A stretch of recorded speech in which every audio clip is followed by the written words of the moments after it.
So our guest today is Shane Lakins. I guess we call you just a coach through and through. Everything I've known you to do has been coaching. So you're a running coach, you're a fitness coach through Queen's University, and now turned golf professional. My 180 Golf is what you've launched, and Yeah. you're coaching golf now.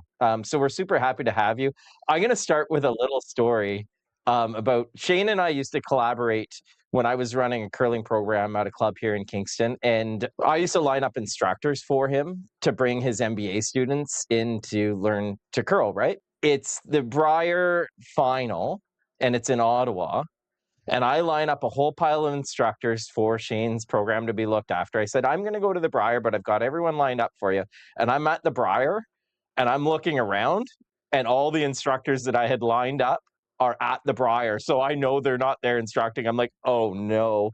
So Shane and I have worked a lot together in the past, and we've had a lot of fun doing so.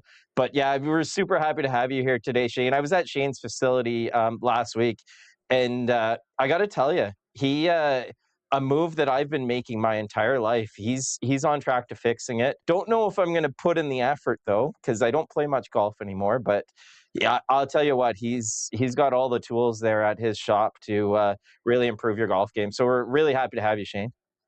Well, happy to be here, and I guess this is technically my first podcast. I think that I've been on. So Oh, there you thanks. go. That's awesome. Yeah. Well, can you tell Shane? I asked Mark this yesterday. Like fundamentals of amateurs, biggest flaws that you see, like just from the everyday golfer that come in, that you could like even a 5 minute hack that'd be like, hey, if you had 20 minutes to work on this, this, and this, what would those things be?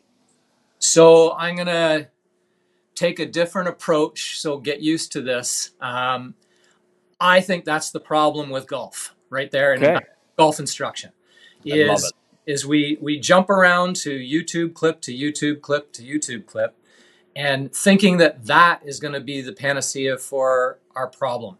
And sometimes you get lucky, just like the lottery. Other times you just go buy another ticket and you stand in line again.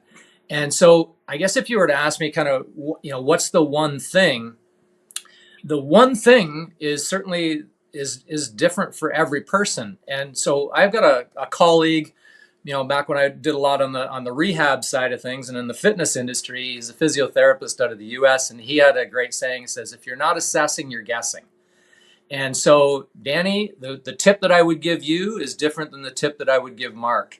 And I think that's the biggest problem. And I see this all the time. And I have avoided it like the plague of, the one secret, this one move. And I get it.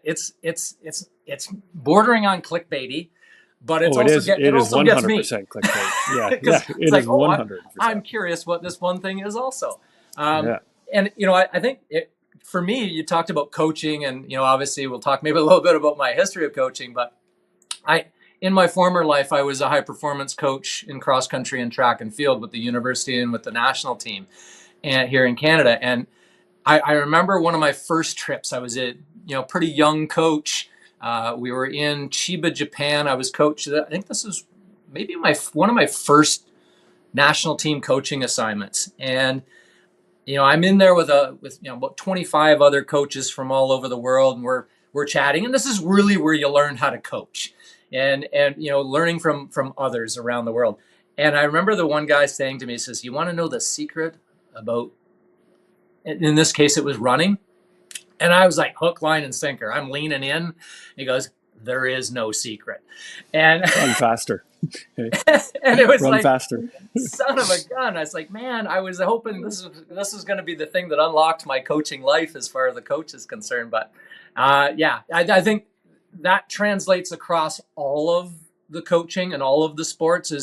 It's hard work, it's dedication. I always say, from an athlete's perspective, you have to want it more than I do. The day I want it more than you do, it's over.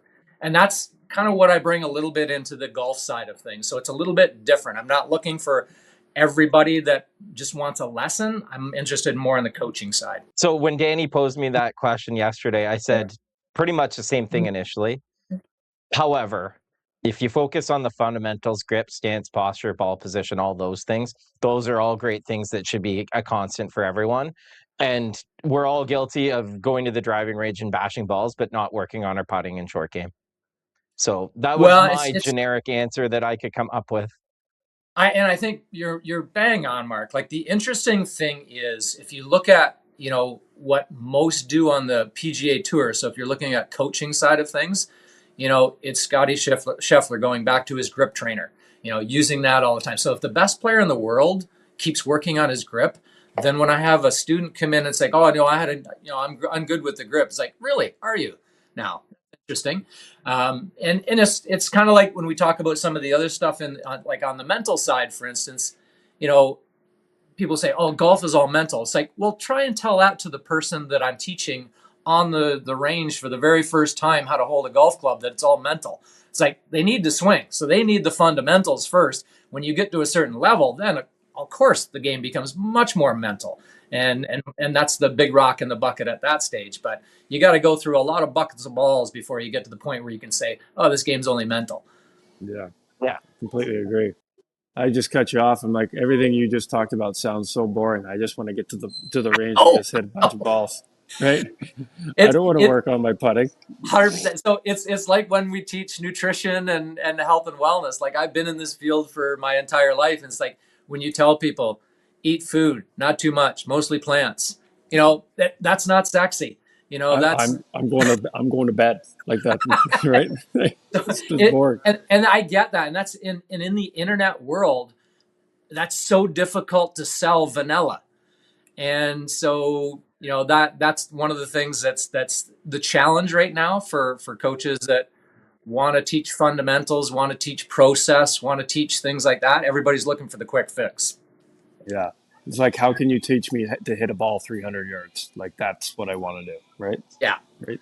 Instead of just actually hitting a good score. So, sorry, Mark, you got your next question lined up there, fella. Well, I did, but I got a question for you. What jacket are you wearing there? Is that an old team jacket? It's an old Sparta Prague. So that Oh, would have been, well, Pippa was getting bored. So 2016. Yeah. Yeah. 2015, 2016 year hockey season. Yeah. A couple bins of like keepsakes, and I pull one or two out for, you know, occasions. Yeah. it's funny you mentioned that because I actually just gave away about 3 weeks ago to the team at Queens all of my former national team stuff. I kept a few, kept my first one, but I had jackets from South Africa and France and all of these because we trade when we go to world championships and stuff. So yeah, I just got You rid of gave them all of away? them. Yeah. Oof. Yeah, I know I've given away a few things, but yeah, I think like even looking back up now that I've got kids, I'm like, oh, it'd be cool to wear because they're going to ask about it because they'll Yeah. obviously won't know about it because they're so I young. kept a few. I kept a few. It's nice to go down memory lane. Yeah, it is. Watch me be a hoarder though, like my mom. Oh, So anyway, sorry, Shane, we got off track here, fella. all good.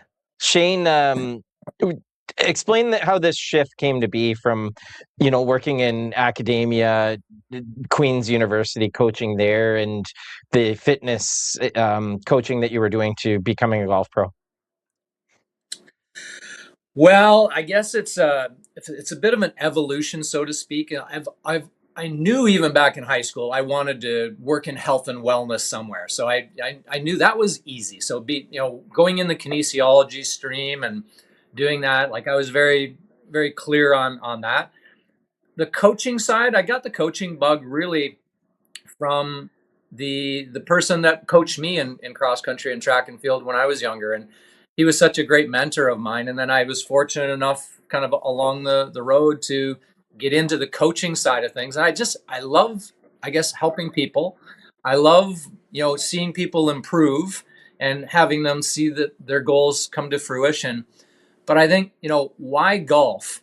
You know, this gets me back to when I was young and, grew up on a farm with my brother, and we hit balls and hit balls and hit balls. We'd be working in the field, and then we'd come up and we'd hit balls at lunch hour, and we built a green, we built a bunker in the front yard, and we'd close the golf course, so we'd work till about 3 in the afternoon and at the farm, and then they'd drop us off at the golf course, and we'd be there till dark, and we'd pull the car up so you could still keep putting and chipping around the green.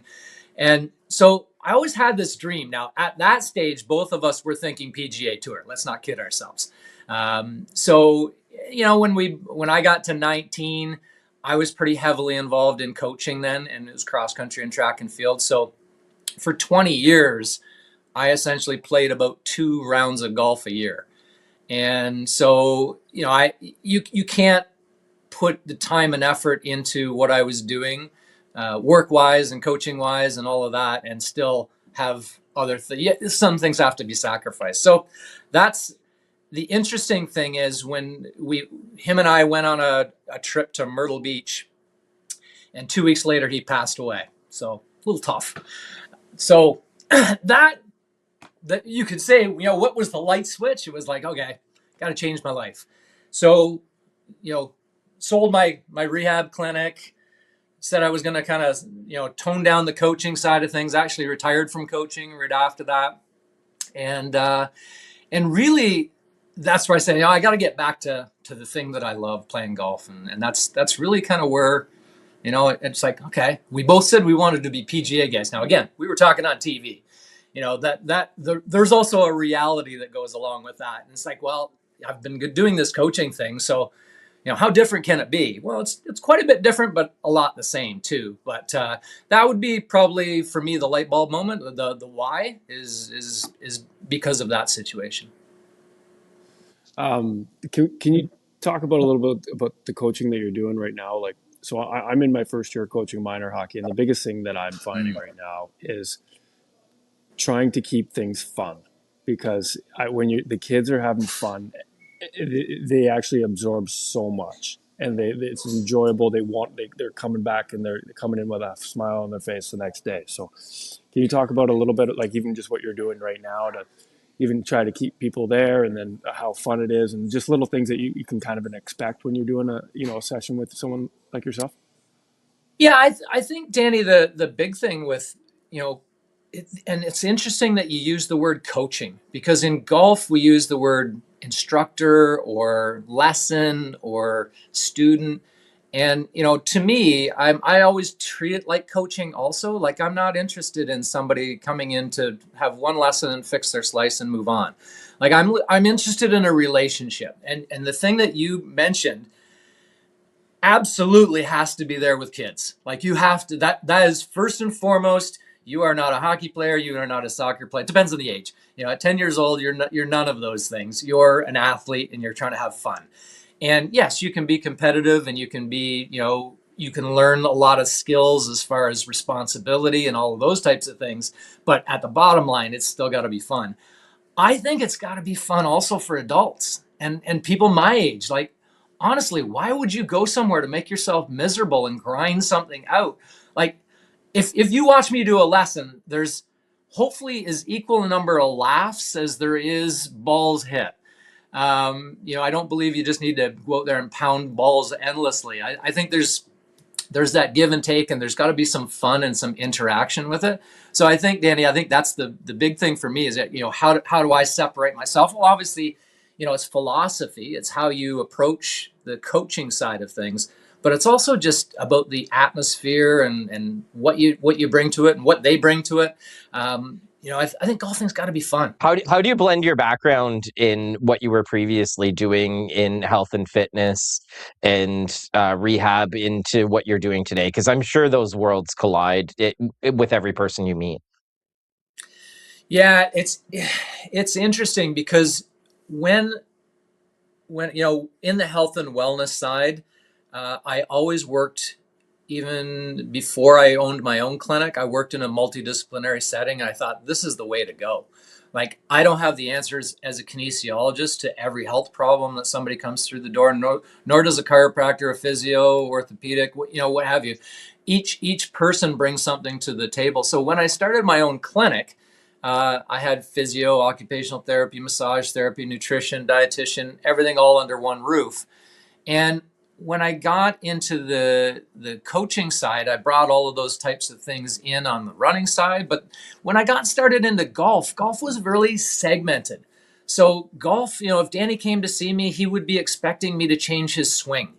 And what I've brought, I guess my contribution to it, is to look at golf. I hate the word holistically, but it is kind of that way of mental, physical, tactical, and technical. So I believe that golf performance with the big P, happens in those four pillars: mental, physical, tactical, and technical. Now, again, depending on your level and your experience, any one of those may be more important than the other, but they're all linked. And that's philosophically how I kind of came into the golf industry, thinking from a coaching perspective, is this way of doing it. And so literally one of the first things that I developed was an assessment tool. As I go back to the thing, if you're not assessing, you're guessing, to look at the mental, physical, tactical, and technical side of things. So it's a free assessment, 10 questions in each area. It takes you about 10 minutes to fill it in. And at the end of that, I'm able to determine whether it's mental, physical, tactical, or technical. That's the thing that you need to work on the most. So everybody wants to work on their swing or buy a new driver, but at the end of the day, it may be just that you need to change your attitude a little bit. It may be that you need to have stop aiming at pins every time when they're 5 feet away from the water and wonder why you went in the water. So maybe it's a tactical thing. It may be something that, maybe mobility wise, that you're not able to do the things that you're trying to do with your golf swing. So if we can get you a little stronger, a little more mobile, a little more stable, those types of things. So again, looking at all four of those pillars and being in unity with each other, but not necessarily in balance. So that's how I approach it. That's funny. That kind of segues into my question, because I think we've all played with that golfer that like expects to shoot a certain score, and when things start falling apart, then the attitude just crumbles and it's just in a bad mood, and then sometimes it affects the whole group. Like, can you talk a little bit about your philosophy with golfers that maybe they've had one shot compounds an X, and then all of a sudden you're taking a 12, like it happens in hockey, and I'm sure it happens in golf too. So just if you'd talk about a little bit like the attitude that you try to preach, that'd be awesome for me, but also friends too. Yeah, I'm coming. This one hits home because I was a delusional golfer when I was younger, and even when I came back to the sport as in later life. Golf is one of those funny sports. Like, Danny, you don't ever think it's like, oh, maybe I could be as good as Gretzky. Whereas golf, I can tie Tiger Woods on a hole. Like there's things that I can do that a pro golfer, on TV, I can equal those. I could beat them on a hole. They might beat me on 17 other ones. So I think we get into this false sense of self and our expectations, and we hear this in golf all the time, expectation management. It is awful in golfers. And I speak from experience on this. I went out and chased scores for the greater part of my life. And it is a really difficult way to play. And, you based your mood for the rest of the day on whether you had a good score or a bad score. And so, I think we have to separate the process part from the results piece. The results are because of the process, not the other way around. And so I think that's kind of how I approach it, at least, from my perspective. I was an angry junior golfer.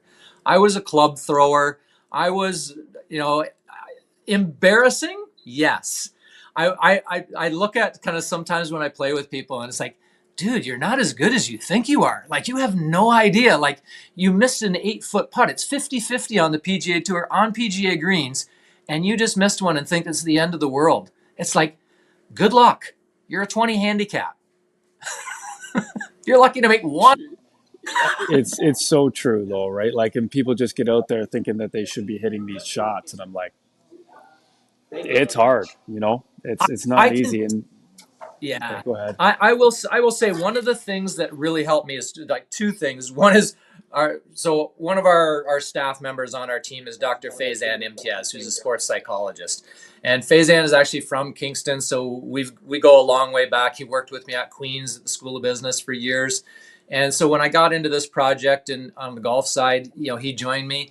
And, he definitely has helped me see golf from a different perspective in a lot of different ways. And so I would say that's one piece of it.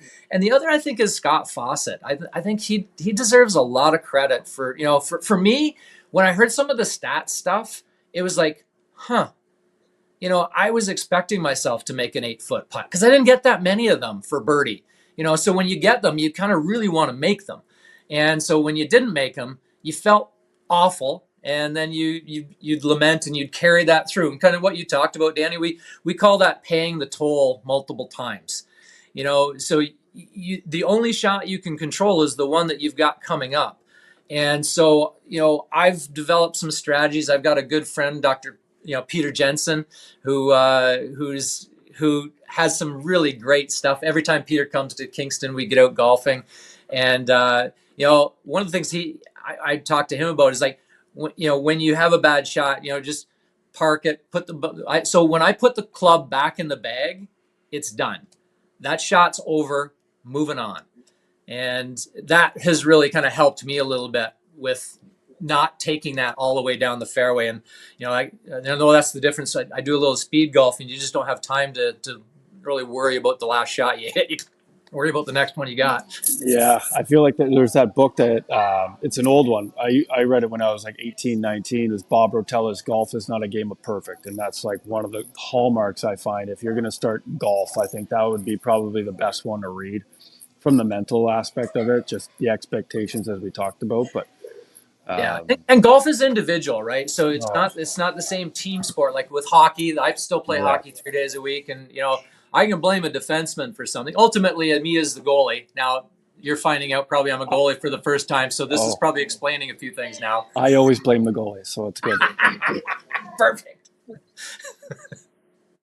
You ride those roller coasters, Danny? Do you ride those roller coasters with the kids, the ups and downs of we just had a goal scored on us, I let the team down, and trying to get the kid back out there in a positive mindset?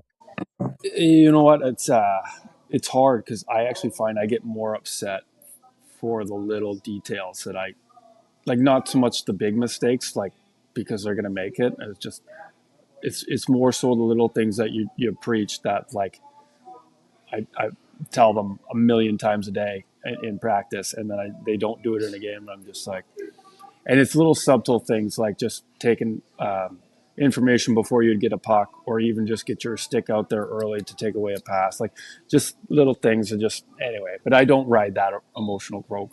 That was one thing that I remember having so many coaches that if they would go berserk, then the team picks up on it, and then it's a mad chaos. So I try my best to just like even keel, because like how the coach is usually how the team will be. Like they just pick up on energy. Like hockey's like that.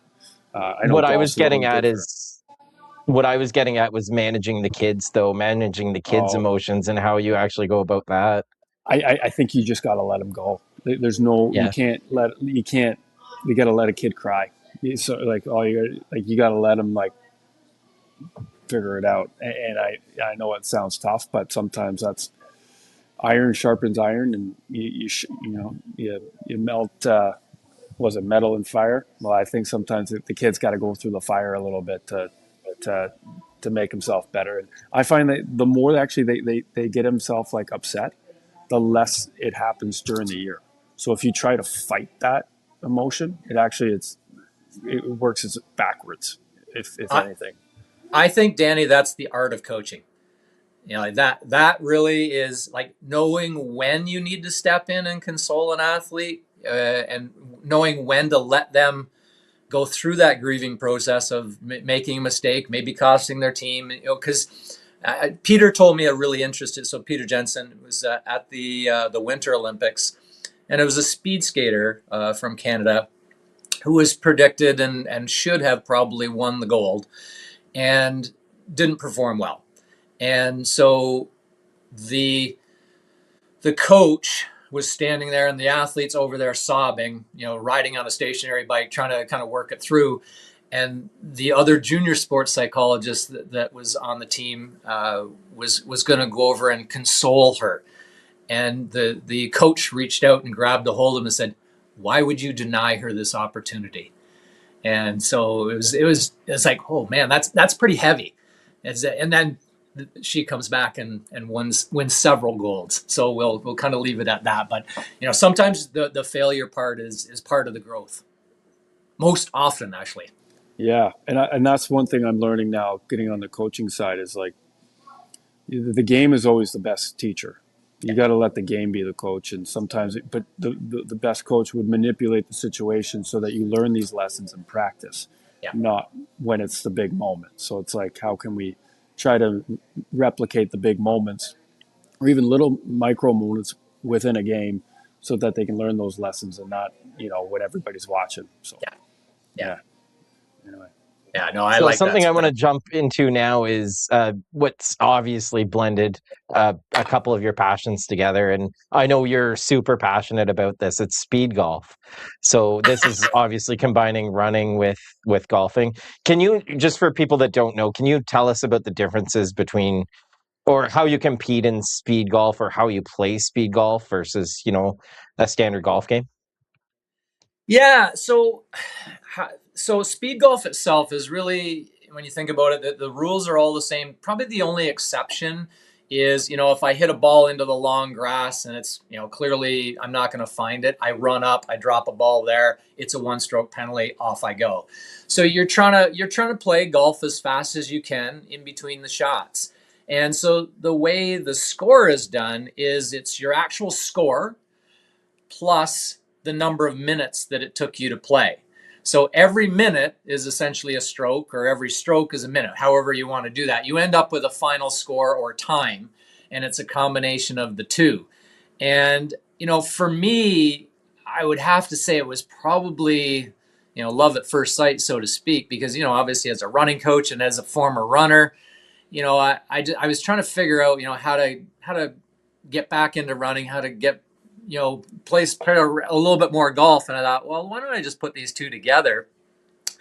And I had heard about it when I was young, running. Steve Scott, who was a miler from way back in the day, in the 80s, he did speed golf, but I think it was a different version. I think he had a cart and they were throwing clubs at him and he was running. And so it's not like it is now. Now there's an actual worldwide association. There's competitions all over the place. There's like the guys that are playing are good. Like they're really, but it's also for everybody. Like it's a grassroots thing. So on the speed golf side of things, I guess for me, I tried it the first time. I went out, and you take limited number of clubs too. You don't take the whole bag. It's just too hard to carry. So I started out with 2 clubs. I took a 5-iron and my 54-degree wedge, and I would play, and just see how low I could shoot. And typically it was like a bogey golf game. Like I would shoot in the high 80s, and it would take me about an hour or so to play. And I thought, well, I'm doing okay at this. Maybe I'll look for a competition somewhere. So it was about 2 years ago. I looked, and it's like, oh, the U.S. Open is in Rome, New York, like 3 hours from where I live, thereabouts. It's like, well, why not? Why not the U.S. Open? So I went down. I competed in the senior category, and I finished 3rd in the senior category. So it was like, oh, well, I guess I'm kind of, because I didn't have any to compare myself to. So I was like, okay, I'm all right at this. I'm an okay golfer and I'm okay runner. So I just need to add about 3 or 4 more sports, and I'll be the world's best. I just have to figure out what those other sports are. But it's a lot of fun. It's a great way to stay fit. Is it like a foursome, like typical golf, or is it just like you just going? In California, the guys play as a foursome, so it's going to be a little bit slower. Obviously, you don't want to be firing at a stick while the guy's standing there trying to putt. So you temper that a little bit. But when I play, I just play by myself, and in tournaments, it's typically about 4 minutes between each golfer. And so when I played the U.S. Open, I never caught anybody and nobody caught me. So that was about the right distance. So they figure out, what your running pace time is and what your golfing level is, and they try and do a little bit of a calculation to figure it out. I wouldn't want a really fast runner behind me because they'd pass me early on. But if they're a crappy golfer, maybe not. So it's that combination of both of those. So that's how we work it in the competition side of things. what's your typical heart rate usually when you're going? Like, can you just sprint it, or you pacing Oh it? Or, Lord, no.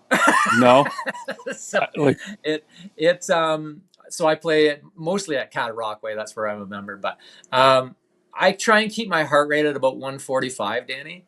And I actually wear a strap. So I have a Garmin watch that I use for all my exercise stuff. But I wear a strap because it's a little more accurate with the strap than it is off the wrist. And I just find if I get it much over 145 as a 58-year-old, I'm not there's a sacrifice there. I'm not going to hit the ball as well just because I'm too tired to swing properly at it. So I make more mistakes when I'm a little bit higher than that. So yeah, it's a balancing act, especially in courses where there's uphills and downhills. And I can tell you at the U.S. Open, it was 2 rounds over 2 days. I hadn't run that much before I went down there, and I hadn't run 2 days in a row back to back in a decade. And so I think it had rained about an inch and a half to 2 inches that morning. And then the afternoon, it went up to about 95 degrees and the humidity was insane. The course was like one of these. And I know it was a struggle out there. I was going up the one hill and I kind of looked at my heart rate and it was kind of going through the roof. And I was like, what am I doing here? So it was a big enough hill. I just started walking. I was probably going the same speed as I was pretending to run. And but it was good. It was a great experience. 2 days back to back, two different courses, and yeah, it was a lot of fun. What are you restricted on number of clubs that you can carry, or is that sort of at the discretion of the player? And what does No, your traditional bag look like when you're playing? yeah, so I think it's 7 is the actual max number. I've never taken 7. As I said, I started out with 2, and then when I went to play down at the U.S. Open, I thought I'm missing a few. I got putt pretty good with my 54. I putt pretty good with that thing. I just hit it at the equator of the ball, and to be honest, I think it actually helped some of my putting. To be honest, it's so when I went down to the U.S. Open, I added. So I went back. So I went hybrid, 7-iron, 54 degree, and putter. So I put the putter back into the realm. So I don't hit a driver. I hit my hybrid. It carries about anywhere between 190 and 205. My 7-iron, I can carry it up to probably about 160. So everything between if it's over 160, it's going to be a hybrid. And it's going to be a little, I always call it a massaged hybrid. It might be a choked up little cutter, whatever. But anything from 160 down to about 100 or about 95 is going to be the 7-iron. And everything below that up to the green is going to be the 54 degree. And then obviously putter.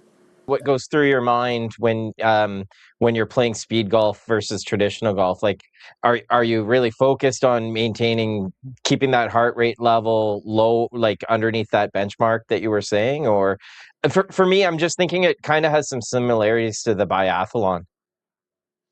Yeah, we were talking about that actually on the speed golf group that I'm on, the group chat. Yeah, I think what goes through my mind, probably too little and then also too much. It's one of those. I think everything just gets sped up, and I think the decision making process really has to happen quickly. So you hit a bad shot. Because I usually record all my rounds and I'm doing my play by play as I go. You'll get my emotion right off the hop. So if you want a good laugh watching somebody play speed golf, go to the My 180 Golf YouTube channel and you'll see me play lots of different holes. So it's the emotions right off the hop, and then you get right into it. So literally, when I hit the ball, I'm grabbing the clubs and I'm running and I'm watching the ball come down. So there's no time to be lamenting about what went on necessarily. You're just getting on with it. So you have to get up to that shot. You have to make a quick assessment. How far it is.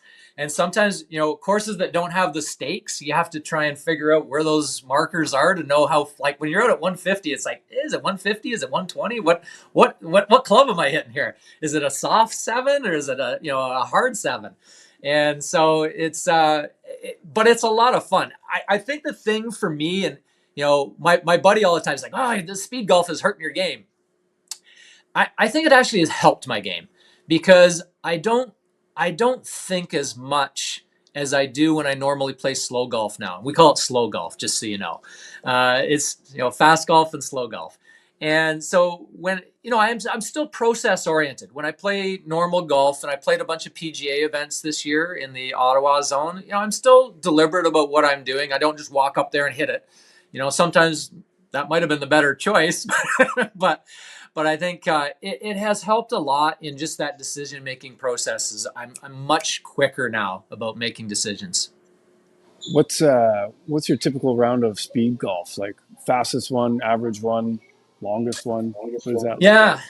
So I usually, if I there's so to answer that question, my best 18 holes, I shot 77 at Cataraqui, and I also shot 77 in Quebec with 4 clubs in 54 minutes, 55 minutes at two different places.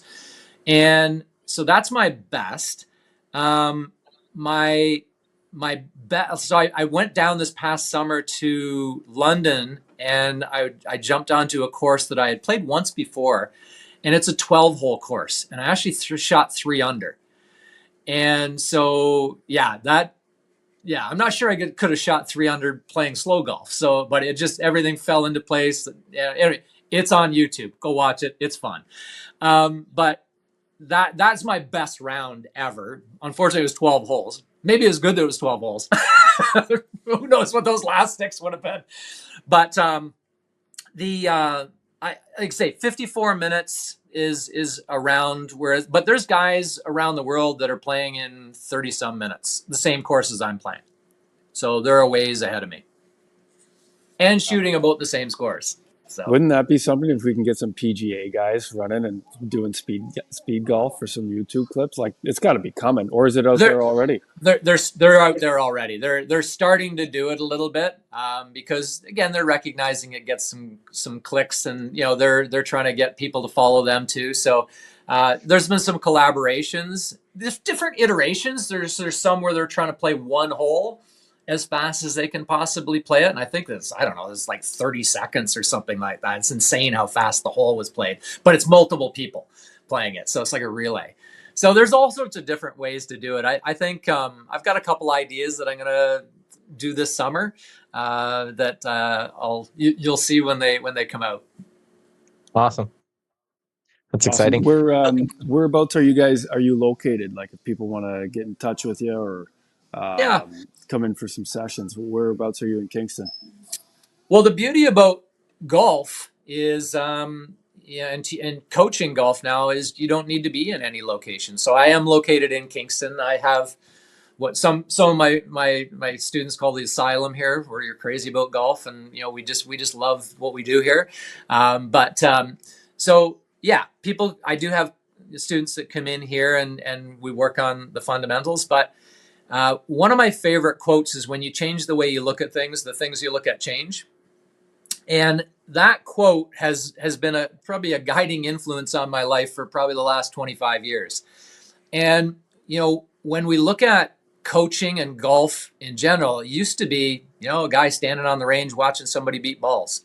And now the fact that we went through COVID, and every grandfather and great grandfather and whatnot knows how to use Zoom. I coach people all over the world, and now there's platforms like Skillist, which I'm on, that allow people to go on there, register for a session no matter where they are. And even the language issue is not such a big deal anymore with AI. So I can communicate with somebody that doesn't even speak my language, because pictures don't lie. So we work through some of those issues, but it's such a great way to meet people all over the world. And to be honest, that's where I do most of my teaching, is online. It's awesome. Yeah. I'm Can't going to wait. switch it back over to some hockey stuff if you guys don't Yeah, mind. Yeah, sure. Let's talk about this Jari and Skinner trade. Did you guys see that one? What's your take on that? And obviously, a few days later, Pittsburgh happened to be playing the Oilers, and Draisaitl scores his 1,000th point, and the team is celebrating right next to Skinner. I saw that and I was like, "Oh my goodness! Like, what an awkward occurrence." Yeah, Shane, well, you want to grab this yeah, I one? guess as the resident goalie on the call here, so I would, it's interesting. Obviously neither one of them, are bad goalies.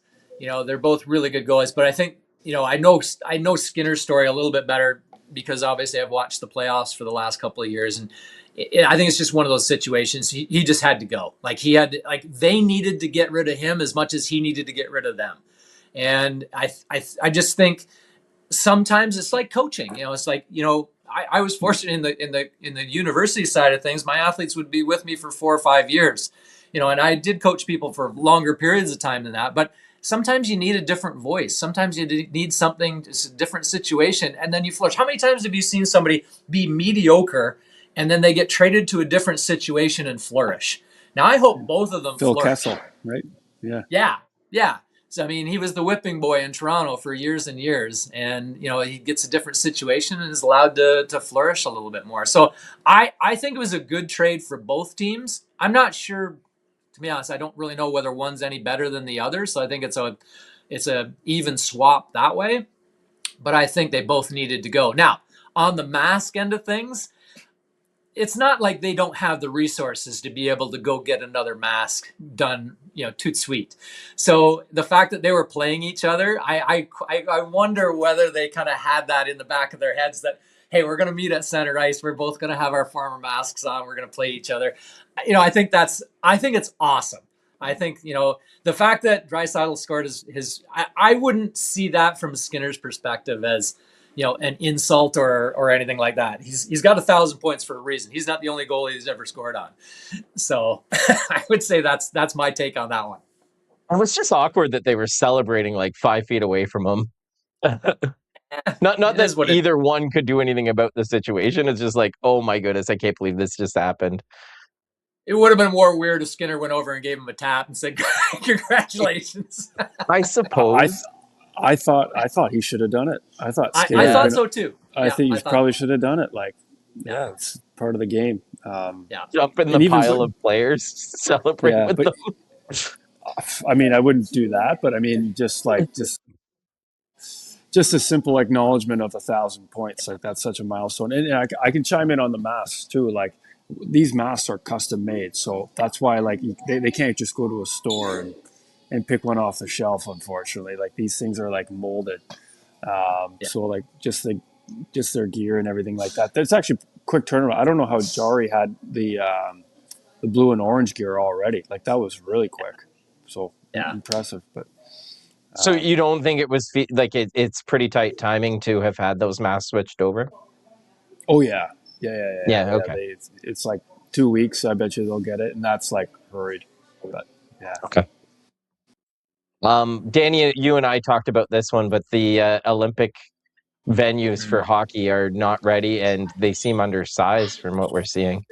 Like, I don't know what they're our gonna take do. on this? Yeah. I really, if I'm an NHL owner right now, and the rink is actually 3 feet short, like narrower on each side, like that is a significant hazard. Like the game's already going to be so fast. Now you're going to make it even faster. Like like a guy like Tom Wilson would be so valuable. Like it's just going to be even smaller with bigger humans. So wouldn't want to be that out there if it's like the heavy game that like a Brady Kachuk's going to play. Like I think you have to cater to that. Thoughts, Shane?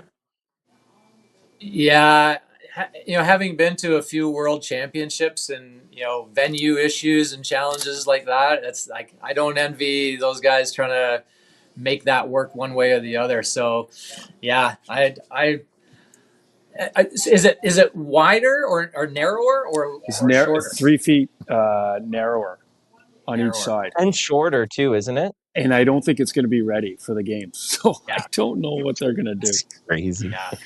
I Well, I know. think they faced that in Rio too with the golf for a while. Like they weren't sure if it was Yeah. going to be ready to go. And Sochi too. Like Yeah, having been there, like this whole place, this whole village, it's like 15 square kilometers, was built for the Olympics. And it was like by the time things came around, like there was nothing really there for like 6 months prior. But anyway, hopefully they can get it done because we need to see best on best. You got to think the NHL is pretty committed to this because there's been such a buildup. But I mean, if the owners don't want it to happen, it doesn't happen. Am I right in saying that? I think so. The other part's the insurance part. Like, Right. it costs a lot of money to insure these players to play at the Olympics, and if like the rink's not even the same size, like I don't know what that does for insurance. So we'll see what happens. So just to clarify, international's bigger than NHL ice, and what they've built is even smaller than NHL regulation ice, correct? Correct. Yeah, that's what Pete DeBoer. He had a great interview on the coaches site the other day, and he's there already. He's done a ton of work for Hockey Canada on this Olympics, and he's saying, yeah, it's like 3 feet shorter on each side. I think so. It's 6 feet. Could be, yeah, anywhere between that. So that makes a big difference. Like, and I know that might not seem like that to the everyday hockey person, but like making it that much narrower, you'll see it. I'm excited to see the rink if it is that much narrower because it's going to make a difference in the game. So Well, only one of the three of us played professional hockey, so we'd be silly to yeah, guess what yeah. you're saying. No, it just makes it smaller, and just the emphasis, like the smaller player will feel it a lot more difficult, and you know, Right. it'll be more like the Philadelphia Flyers hockey of the '70s. Yeah. Yeah, so we'll see. with Not international not refs. quite the real estate podcast you thought you were coming on, eh, Shane? Oh, it's all good. It's all good. Yeah. I'm sold on it. That's good. Yeah. Yeah, we thank you for coming on, Shane. If someone wanted to reach out to get in touch with you, how could they do so? Probably the easiest, just go to our website, just my180golf.ca. We're on all the different social media channels there too, or just drop me a DM. Yeah, and it's not just golf and golf instruction or golf coaching. You also have other aspects within that golf business, like sports psychology, and is it a therapist you have on staff too?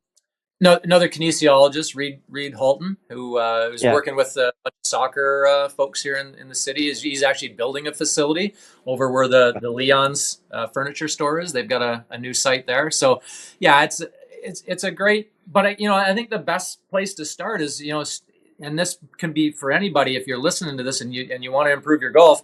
Take the free My 180 Golf handicap assessment. Figure out what part of your game, mental, physical, tactical, technical, is the thing that's holding you back. And it takes 10 minutes to fill it out. It's free, and you have a really good idea as to where to start.